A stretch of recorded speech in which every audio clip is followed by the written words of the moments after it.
अलीगढ़ में था तो उसके जो फाउंडर थे उनका नाम था सर सैयद अहमद ख़ान। एक फ्रॉड नरेटिव में 26 साल तक हम तमाम सारे भाई बहन, हमारे वालिद साहब ये सुनते सुनते थक गए कि सर सैयद ने एक बार ये कहा था कि हिंदुस्तान एक बहुत खूबसूरत सी दुल्हन है, उसकी एक आंख हिंदू है और एक मुसलमान है। अगर एक भी, मेरी बात तो सुन लें भाई, पूरी ताली तो बाद में बताइएगा, और उसकी एक आंख ख़राब हो गई तो हिंदुस्तान बड़ा बदसूरत लगेगा। सर सैयद की सारी हिस्ट्री पढ़ ली मैंने, और जितने लोगों ने सर सैयद पर रिसर्च की उन्होंने कभी बोले ही नहीं था ये।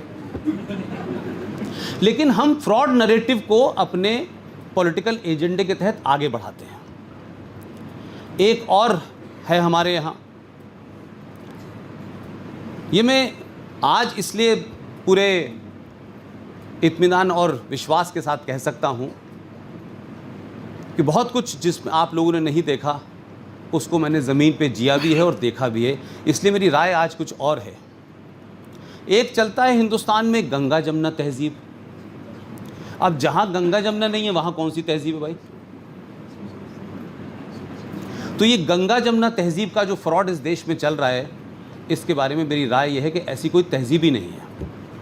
ये राजनीतिक लोगों ने अपनी सुविधा के लिए एक नया वर्ड कॉइन कर दिया है। अब एक और नया निकला है, आतंकवाद का धर्म नहीं होता। ये भी बड़ा फ्रॉड है भाई, और इसको धड़ल्ले से चलाते हैं, और सारे विचारधारा के लोग, राष्ट्रवादी भी लोग चलाते हैं और सेंट्रिस्ट भी चलाते हैं और लेफ्टिस्ट भी चलाते हैं। आतंकवाद का धर्म नहीं होता। फिर एक तीसरा चला है आजकल कि धारा 35A के बारे में 19 अगस्त 2014 को जब हमने PIL दाखिल की, मेरे 2 साथी इसमें थे, जिसमें से एक साथी इस बीच में खो गया और एक है वो दिल्ली में मोर्चा संभाले हुए हैं, वो और जगह जाते हैं। ग़ज़वा-ए हिंद का नाम सुना है आप लोगों ने? लेकिन ग़ज़वा-ए हिंद के बारे में देश को नहीं पता।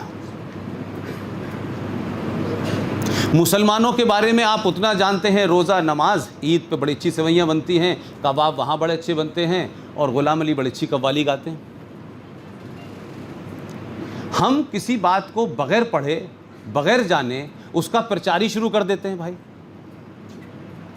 इसलिए हम उनसे न तो लड़ पाते हैं, न जवाब दे पाते हैं, न इंटेलेक्चुअली जवाब दे पाते हैं, और आखिर में होता यह है कि कश्मीर बन जाता है इस देश के अंदर, और फिर भी चलता रहता है कि साहब गंगा जमुना तहजीब बहुत ज़रूरी है।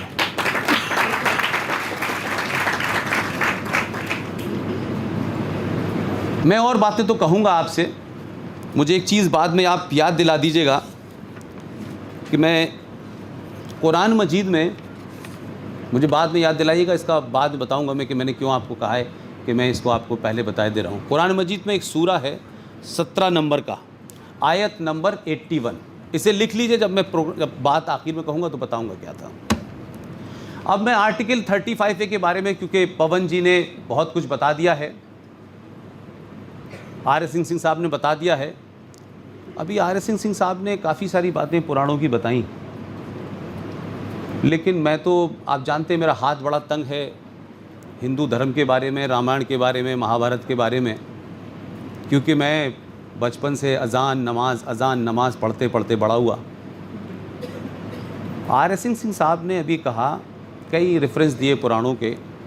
हमारे एक दोस्त ने भी हमको बताया कि शायद ये भी एक बड़ी, हमारे पुराणों में लिखा गया है कि आप जिस शहर में आपकी शादी होती है, अगर उसी शहर में दामाद लौट के आए और वहाँ कुछ इनलाइटन करे लोगों को अपने ज्ञान से, तो ये बहुत बड़ी बात मानी जाती है।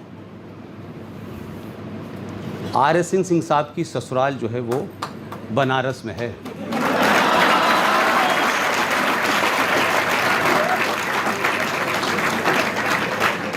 और इतने सारे हमने प्रोग्राम किए, लेकिन आज एक बात ये भी पता चली कि कुछ लोग घर में भी बीवी से नहीं डरते और बाहर भी नहीं डरते। क्योंकि हमारे बीच में मिसेस आर एन सिंह साहब बैठी हुई हैं।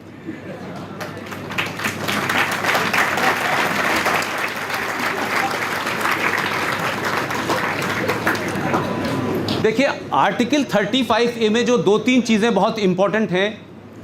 एक तो बड़ी बात यह है कि हिंदुस्तान, आप जानते हैं, दुनिया का सबसे बड़ा जमहूरी मुल्क है, लोकतंत्र है, डेमोक्रेसी है, और दिल्ली से लेके बंगलौर और बंगलौर से लेके जितने भी मेट्रोपॉलिटन सिटीज़ हैं, वहाँ जमहूरियत की, लोकतंत्र की बात में लोकतंत्र आ जाता है, बात में लोकतंत्र आता है भाई। लेकिन मैं ये बात इसलिए कह रहा हूँ कि मुझे उनसे शिकायत नहीं है जिनकी फितरत मुझे पता है, मुझे उनसे शिकायत नहीं है जिनकी किताब ने क्या कहा है, मुझे शिकायत उन लोगों से है जो इस पे चुप्पी साधे हुए हैं। बनारस आने का एक ख़ास मकसद ये था कि जैसे लोगों ने कहा कि यहाँ जिसका स्वर्गवास होता है उसे मोक्ष मिल जाता है, मुझे भी कुछ मेरे दोस्तों ने कहा कि पुष्पेन, तुम इतने सारे, हम लोग फंक्शन कर चुके हैं, आर एस सिंह साहब भी जा चुके हैं, सुशील पंडित भी जा चुके हैं, सब लोग जा रहे हैं, बोले जब तक इसको धार नहीं मिलेगी, जब तक तुम बनारस में जाके ये बात नहीं बताओगे। आर्टिकल 35A के बारे में आपने सुना, पढ़ा होगा कि राष्ट्रपति का एक आदेश है, मैं इसको दोबारा दोहराना नहीं चाहता।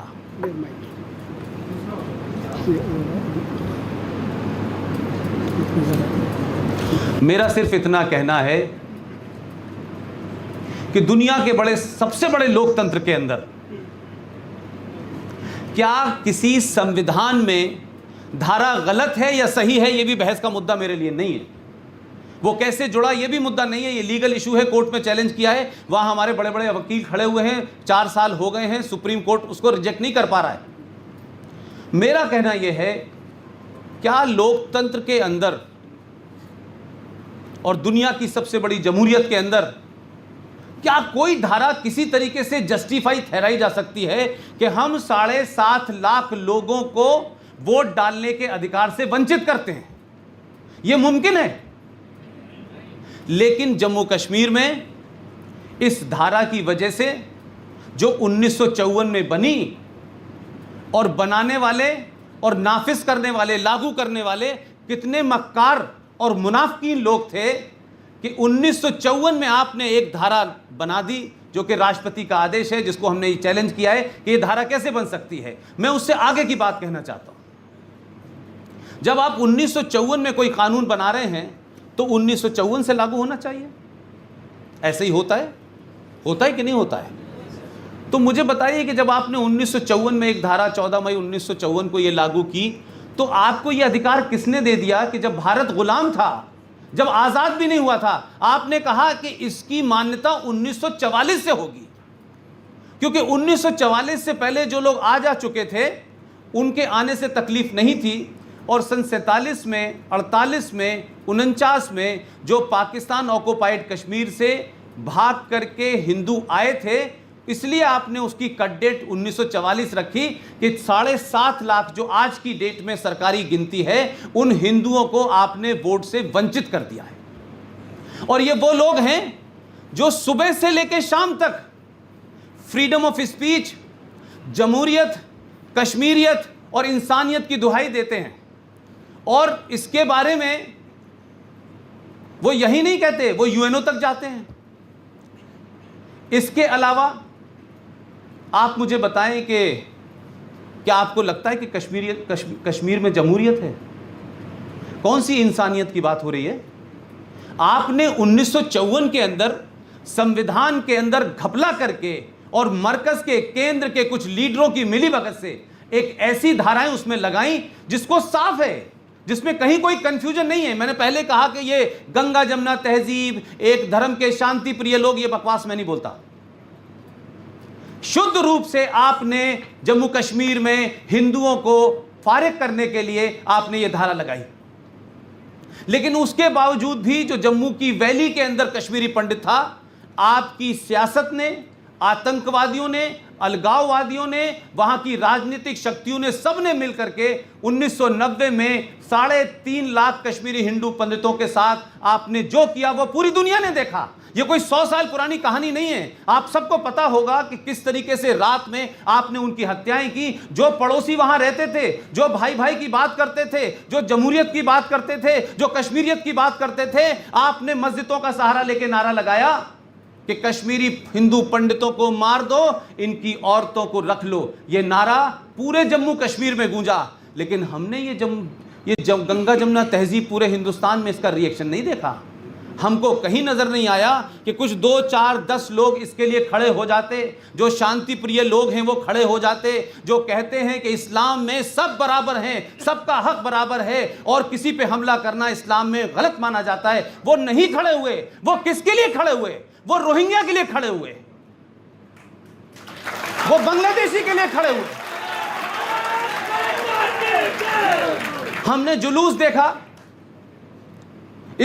आप बताएं, आप सब लोग, बहुत कोई पुरानी बात नहीं है, रोहिंग्या के लिए जो बर्मा से भगाए गए, क्योंकि बर्मा में एक सुचारू सरकार चल रही थी, वहां उन्हें निज़ाम मुस्तफ़ा अच्छा लग रहा था कि हम इस्लाम की हुकूमत नाफिज करेंगे। उन्होंने कहा हम करना चाहते हैं। वो बौद्ध बेचारे जिनका पूरा धर्म ही अहिंसा पे है, उन्होंने कहा अच्छा आप कर लीजिए। जब ये पीछे पड़े तो उन्होंने अहिंसा छोड़ के हथियार उठा लिया। फिर वो इतनी जगह भागे कि उन्हें पता ही नहीं चल रहा कि किस मुल्क में जाके निज़ाम मुस्तफ़ा बचाएं। लेकिन हो क्या रहा है? आप सबको आज़ाद मैदान की तस्वीरें याद हैं? आज़ाद मैदान में इन्हीं रोहिंग्या मुसलमानों के सिलसिले में जो कुछ बर्मा में अत्याचार हुआ था, उसके लिए लाखों मुसलमान आज़ाद मैदान में इकट्ठा हुआ था। और क्या तांडव हुआ था? आप तकरीरें करते यहां तक बात समझ में आती है, आप सॉलिडरिटी शो करते यहां तक बात समझ में आती है, लेकिन मुंबई के आज़ाद मैदान में अमर जवान ज्योति, जो भारतीय सेनाओं के शौर्य का प्रतीक था, उनके बलिदान का प्रतीक था, उसको तोड़ने के पीछे क्या वजह थी भाई? ये नफरत कहां थी? एजेंडा कुछ और था आपका और नफरत कुछ और थी आपकी, बहाना कुछ आपने कुछ और बनाया और वहां आग लगाई आपने खड़े होकर के। तब भी हिंदुस्तान ने रिएक्ट नहीं किया। अगर कश्मीर के हालात ऐसे हैं, अगर वहां धारा 35A लग जाती है, उसके बाद भी वहां के हिंदुओं को बाहर कर दिया जाता है, 1990 में मार के उन्हें अपने ही देश में शरणार्थी बना दिया जाता है, इसके लिए सिर्फ जिम्मेदार हिंदुस्तान के लोग हैं। आपकी चुप्पी है, इस देश की चुप्पी है। और इसी वजह से, यही वजह है कि खुलेआम इस देश की सत्ताएं, इस देश की व्यवस्था और जम्मू कश्मीर के लोग, चाहे वो महबूबा हो, अब्दुल्ला हो, फारूक हो, मूसा हो, हुर्रियत हो, ये तमाम सारे लोग, जिस वक्त ये सुनवाई सुप्रीम कोर्ट में चल रही थी और 3 मेंबर की बेंच, जजेस की बेंच जब इसको सुन रही थी, महबूबा मुफ्ती किसके बल पे मुख्यमंत्री बनी थी? मात्र 2 ही एमएलए तो कम थे आपके। वो मुख्यमंत्री होते हुए, जिसने भारत के संविधान का हलफ उठा करके मुख्यमंत्री पद की शपथ ली है, वो खुलेआम कहती है कि धारा 35A से छेड़छाड़ की गई तो जम्मू कश्मीर में भारत का झंडा उठाने वाला नहीं मिलेगा। इसकी प्रतिक्रिया भारत में नहीं हुई और आपकी प्रतिक्रिया न देने से उनके हौसले बुलंद हैं। इसलिए यासीन मलिक जैसा वो चोर, वो डकैत, वो क्रिमिनल, जिसने एयरफोर्स के 4 फौजियों का, एयरफोर्स के 4 लोगों की हत्या की है, टेलीविजन पे आके बोल चुका है। वो कहता है कि पंडितों को अगर बसाया तो जम्मू कश्मीर में खून खराबा होगा। तो आतंकवादी की भाषा, मुख्यमंत्री की भाषा, सेपरेटिस्टों की भाषा, इंटेलेक्चुअल्स की भाषा, यूनिवर्सिटी के प्रोफेसर्स की भाषा, सबकी एक भाषा है। तो फिर ये कौन सी गंगा जमुना तहजीब की मजाक हो रहा है भाई? कौन सी कश्मीरियत और जमहूरियत की बात हो रही है? किस इंसानियत की बात हो रही है? जब तक कश्मीर में कश्मीरी हिंदू पंडित मौजूद थे, तब तक कश्मीरियत थी। आज जम्मू कश्मीर में मैं एक बात को बार बार टेलीविजन पे बोल रहा हूं, आप लोगों को भी इसको दोहराना है, बोलना है। आप कहिए कि कश्मीरियत पूरी तरीके से वहाबियत में कन्वर्ट कर दी, इंसानियत को हैवानियत में कन्वर्ट कर दिया इन लोगों ने। और जमहूरियत को जिहादियत में बदल दिया। इस नैरेटिव को चलाइए, तब पता चलेगा कि हिंदुस्तान के लोगों को कश्मीर की हकीकत पता है। आप पढ़ना नहीं चाहते, आप जानना नहीं चाहते, आप रिएक्शन नहीं देते, इसलिए मात्र 2.5% लोग भारत की रिट को चैलेंज कर देते हैं। हमारी कमजोरी है ये। मैं उन गुंडे बदमाशों की बात नहीं कर रहा जो खुलेआम चैलेंज कर रहे हैं। वो चैलेंज इसलिए कर रहे हैं कि आप खामोश हैं और 70 साल से खामोश हैं। और अब आप कहेंगे कि आज ऐसा क्या हो गया है कि बहुत सारी बातें वो नहीं कह पा रहे हैं। जिस दिन आपने चुप्पी तोड़ी, जिस दिन आपने तय किया कि हम नैरेटिव को बदलेंगे, और उस बदलने में आपने 2014 को पैदा कर दिया, इसलिए बहुत सारे लोगों को परेशानी है।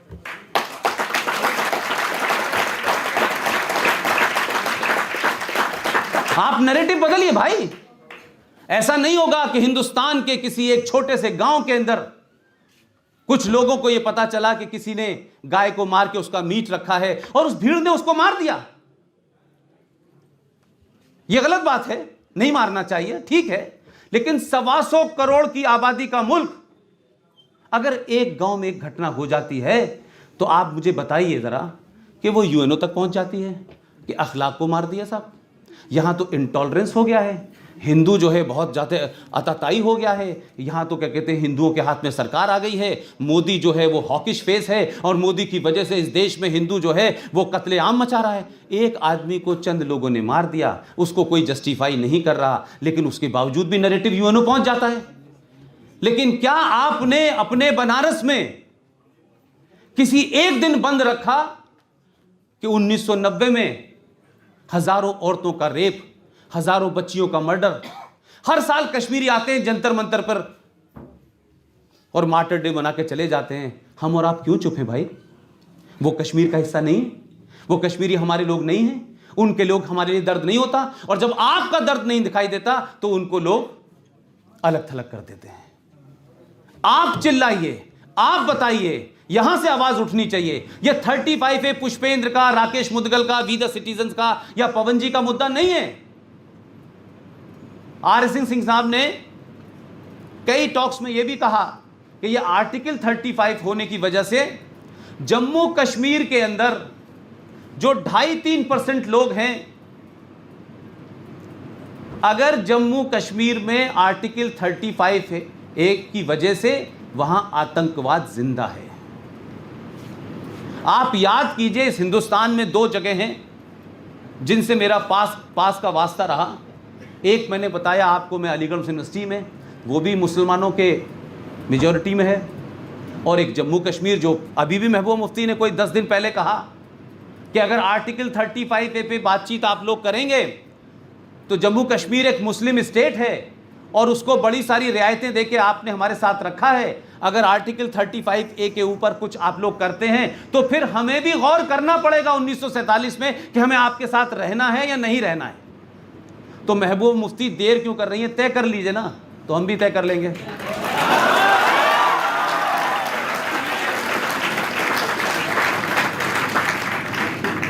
जिन्ना साहब के ज़माने में भी बड़ी बात होती थी भाई, दलित मुस्लिम की भाई भाई की बात होती थी, हम भी सुनते थे। अलीगढ़ यूनिवर्सिटी में भी बड़ी सारी बातें होती हैं भाई, और आजकल उस नारे को नया नाम दिया गया है, जय भीम और जय मीम के नाम से। मैं 2 बात कहना चाहता हूं, क्या कॉमन है, आप इस साइकोलॉजी को देखिए। आर्टिकल 35A में जो बात अभी पवन जी ने कहा कि 1957 में जम्मू कश्मीर का आइन बना, लागू हो गया, और उसमें आपने आर्टिकल 35A के तहत एक कट डेट भी तय कर दी।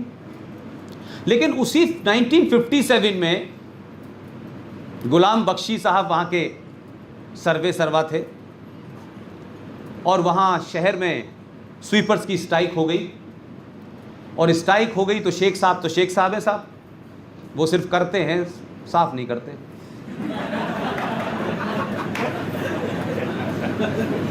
अब यह हुआ कि स्ट्राइक हो गई, 2 महीने हो गए, महामारी फैल गई, तो कहा गया कि भाई कुछ ढूंढो, क्योंकि इस काम के लिए तो सिर्फ हिंदुओं की कौम में कोई एक जात है जिसको दलित कहते हैं, वही करते हैं ये तो काम। हम तो करेंगे नहीं। तो पठानकोट से, अमृतसर से कुल मिला के 200 वाल्मीकि परिवारों को बुलाया गया, बड़ी उन बेचारों की आवभगत की गई। 1957 के भारत के बारे में सोचिए, उस ज़माने बहुत सारी चीज़ें लोगों को नहीं पता थी, और उनसे समझौता किया गया कि आप आएंगे, हम आपको यहाँ PRC देंगे, परमानेंट रेजिडेंट सर्टिफिकेट देंगे कि आप जम्मू कश्मीर के नागरिक हैं। उनको इस बात का कोई इल्म भी नहीं था, उनको नौकरी मिल गई, वो इसी में खुश थे। वो बात चलती रही। अभी कोई चंद सालों पहले उस वाल्मीकि समाज की एक लड़की मुंबई चली गई, उसने वहां PhD कर ली, और PhD करने के बाद वो टॉप शॉप करा उसने भाई। तो वो अपने फैमिली को बताने के लिए आई और उसने कहा कि मैं अब जम्मू कश्मीर जाऊंगी, नौकरी मिलेगी मुझे। उसने वहां कोई वांट्स निकली हुई थी, उसमें लेक्चरर की नौकरी के लिए अपना आवेदन पत्र दे दिया। तो उससे पूछा कि आपका PRC कहाँ है, परमानेंट रेजिडेंट सर्टिफिकेट कहाँ है? तो उसने कहा मुझे तो पता नहीं, मैं तो यहीं पैदा हुई हूं। तब वो खोज होते होते होते होते ये पता चला कि उसमें तो दानिश्वर, दलितों के मसीहा, दलितों के साथ 47 से लेके 2018 तक भाई भाई का खेल खेलने वाले लोगों ने एक अजीबोगरीब खेल खेला, और उसमें ये लिख के गए जम्मू कश्मीर के संविधान में कि दलित जो यहां है उसको हम परमानेंट रेजिडेंट का सर्टिफिकेट इसलिए नहीं दे सकते कि 1957 से पहले 1954 में एक धारा पास हो गई है जिसके तहत नागरिकता तो नहीं मिल सकती। इससे भी आगे उन्होंने महान कार्य क्या किया, उन्होंने कहा कि दलित जो यहां के हैं ये सफाई करें, रहें, लेकिन जम्मू कश्मीर में जो दलित 200 परिवार थे उनकी गिनती कोई अब 2.5 लाख के आसपास है, 4 जनरेशन उनकी हो गई हैं। उसमें अजीबोगरीब, इसको लेकर के मुझे लगता है कि इस देश में बहुत लोगों को, खासतौर से दलितों की राजनीति करने वालों को, कहीं फंदा बांध के कहीं लटक जाना चाहिए पेड़ से। उस कॉन्स्टिट्यूशन में यह लिखा गया है कि ये जो दलित हैं ये जम्मू कश्मीर के नागरिक नहीं बन सकते। ये भी बात समझ में आती है। ये पैदा अगर इनके यहां कोई होगा, उस बच्चे का बच्चा और उस बच्चे का बच्चा, जितनी भी जनरेशन हो जाएंगी, उन्हें जम्मू कश्मीर में सिर्फ भंगी की नौकरी मिलेगी और कोई नौकरी नहीं मिलेगी। क्या बात है भाई, क्या गंगा जमुना तहजीब है, क्या जय भीम और जय मीम चल रहा है भाई इस देश के अंदर। लेकिन कोई नहीं बोल रहा, नेता नहीं बोल रहे, समाज नहीं बोल रहा। मेरा नेताओं से कोई शिकायत नहीं, लेकिन आप क्यों नहीं बोल रहे भाई? आप इस पे क्यों नहीं चिल्ला रहे? क्योंकि ये आपका इशू नहीं है। आप उनका गलेवान क्यों नहीं पकड़ रहे कि इसी उत्तर प्रदेश में तकरीबन 20 साल तक जय भीम और जय मीम और उसके अलावा OBC, इन लोगों की सरकार कुल मिलाकर के 20 साल रही है। I am right? कुल मिलाकर के एक बार मुलायम सिंह जी, एक बार उनके बेटे, फिर मायावती, ऐसे कुल मिला के दोनों रहे, और दोनों चैंपियन है। एक OBC का चैंपियन है, एक दलित का चैंपियन है। कोई बुरी बात नहीं है चैंपियन होना। इसी उत्तर प्रदेश में एक जगह है जिसका नाम अलीगढ़ है, और उसी में एक यूनिवर्सिटी है, अलीगढ़ मुस्लिम यूनिवर्सिटी। यह यूनिवर्सिटी 1920 में बनी, मदरसा था, सर सैयद ने जो भी कुछ करा वो बन के बाहर आ गई। उस अलीगढ़ मुस्लिम यूनिवर्सिटी के अंदर जो भारत के संविधान के तहत जोड़ा गया कि भारत की हर यूनिवर्सिटी के अंदर दलितों का, OBC का जो 27% रिजर्वेशन है वो उसमें लागू होगा, है कि नहीं? आपके बनारस में है। अलीगढ़ मुस्लिम यूनिवर्सिटी में लागू नहीं हुआ। ना तो मायावती ने कभी पूछा, ना मुलायम सिंह ने कभी पूछा कि भाई अलीगढ़ मुस्लिम यूनिवर्सिटी में तो इसको लागू कर दो। दलित मुस्लिम बड़ा प्रेम चल रहा है, सरकार बनाने के लिए, दलितों को बहका करके वोट लेने के लिए तो जिन्ना साहब ने भी यही किया था। और सब जानते हैं कि पाकिस्तान का पहला लॉ मिनिस्टर कौन था, वो बंगाल से चल के वहाँ गए, उनको लॉ मिनिस्टर बने, तमाम संविधान लिखा, फिर धक्के मार के निकाल दिया कि उनको बताया गया कि पाकिस्तान के डिवीजन के वक्त पाकिस्तान में 12% दलित थे। लेकिन दलितों के रेप और दलितों के मर्डर की वजह से जोगिंदर नाथ मंडल नाम का पहला वो शख्स जो पाकिस्तान का लॉ मिनिस्टर बना, रोया और अपने इस्तीफे में लिखा उसने कि मैं इस वजह से मुल्क छोड़ के जा रहा हूं। भारत में वो कब आए, कहां आए, कब उनकी मृत्यु हो गई, पता नहीं चला। वो लोग आज भी दलित मुस्लिम प्रेम की कहानी गढ़ रहे हैं। वो आज भी लार्जर हिंदू फैमिली को तोड़ने के लिए दलितों का सहारा लेके आगे बढ़ रहे हैं। और जय भीम के नाम से कितनी सेनाएं बन रही हैं, अंबेडकर के नाम से सेनाएं बन रही हैं, तमाम लोग राजनीति कर रहे हैं, लेकिन इन बुनियादी सवालों को आप भी नहीं उठाएंगे तो वो भी नहीं उठाएंगे भाई। तो कम से कम आप तो उठाइए, उनका आईना तो दिखाइए भाई कि ये कौन सा दलित मुस्लिम प्रेम है जो पाकिस्तान से चला था, अलीगढ़ यूनिवर्सिटी आ गया और जम्मू में चला गया। लेकिन हमें ये समझ नहीं आ रहा कि बार बार हम दलित मुस्लिम प्रेम की बात करते हैं और हिंदुस्तान के उस हिंदू के ऊपर, उस ब्राह्मण के ऊपर ये सवाल उठाए जाते हैं कि उसने हजारों साल दलितों पे अत्याचार किया। भाई किया होगा, मान लिया, उस अत्याचारों के करने की वजह से हम जो कुछ इस देश में कर सकते थे किया। अंबेडकर की पत्नी कौन थी, अंबेडकर को पढ़ने के लिए किसने भेजा, भारत के संविधान को किसने बनाया, संविधान में कितनी सुविधाएं थी, इस सब के बावजूद भी हम दलित विरोधी हैं भाई। और वो अलीगढ़ से लेके कश्मीर तक जो कर रहे हैं, जो एक राज्य है जो मुस्लिम डोमिनेटेड है और एक यूनिवर्सिटी है जो मुस्लिम डोमिनेटेड है, वहां हम दलित प्रेम हमें नजर नहीं आता है कि साहब शेख साहब सिर्फ गंदगी साफ कराना चाहते हैं दलित से, लेकिन साथ नहीं बिठाना चाहते उसको। तो ये सवाल आप उठाएंगे तो कुछ लोग कॉर्नर होंगे पॉलिटिक्स में भाई, लेकिन ये सवाल आप भी नहीं उठाते हैं। ये सवाल से आप उनका चस्पा नहीं करते उनके मुंह के ऊपर। लिहाजा इस देश के अंदर एक फ्रॉड नैरेटिव चल रहा है, लगातार चल रहा है। तो ये पूछिए अपने दलित भाइयों से, पूछिए उन मुसलमान भाइयों से कि भाई इतना प्रेम है तुम्हें इनके लिए कि सुबह शाम ओवैसी बड़ा परेशान है। कई लोग तो टेलीविजन पे जब डिबेट करते हैं तो अपने पीछे अंबेडकर की तस्वीर लगा के बैठ जाते हैं। कई मुसलमान जो टेलीविजन पे डिबेट करते हैं, सिंह साहब जानते हैं, पीछे अंबेडकर की तस्वीर